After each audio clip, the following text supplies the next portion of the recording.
আসসালামু আলাইকুম। আমি করব আলুর ঘাটি। কিন্তু আমি একটু অন্যরকম করে করব। সেটাতে থাকবে হলো মুরগির মাংস আর হচ্ছে ডিম আর আলু। এগুলি দিয়ে আমি ঐতিহ্যবাহী আলুর ঘাটি করব। আমি তেল দিয়ে নিলাম। কড়াইয়ে তেল দিয়ে নিলাম। এবার পেঁয়াজ দিয়ে দিব। এগুলারে সুন্দর করে নেড়ে চেড়ে নিব। একটু দারচিনি, এলাচ, একটু তেজপাতা দিয়ে দিলাম। এখানে একটু জিরা বাটা, আদা, রসুন, পেঁয়াজ, এই মশলাগুলি দিয়ে আমি ভালো করে নেড়ে চেড়ে নেব।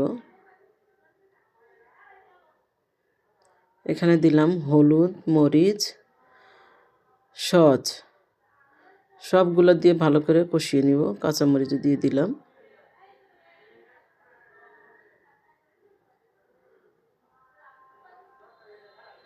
কয়েকটা শুকনো মরিচ দিয়ে দিব।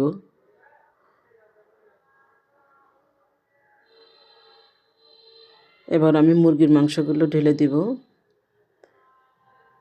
এগুলো সুন্দর করে নেড়ে চেড়ে মশলা মাখিয়ে নিব।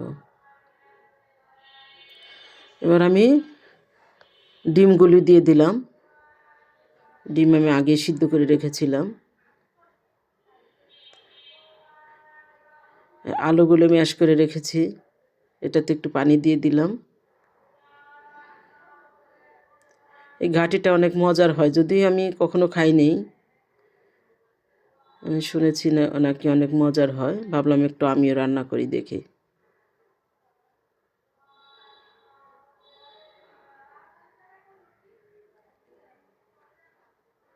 এই তো মাংসগুলো, ডিমগুলো ভালো করে কষানো হয়ে গেছে।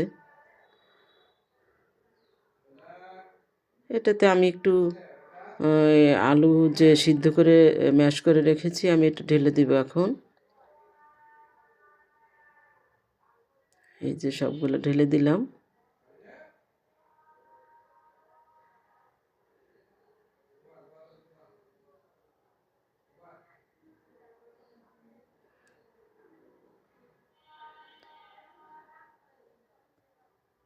হয়ে গেল আমার ঐতিহ্যবাহী আলুর ঘাটি। দেখে তো বেশ সুন্দরই লাগছে, খেতেও হয়তো মজা লাগবে।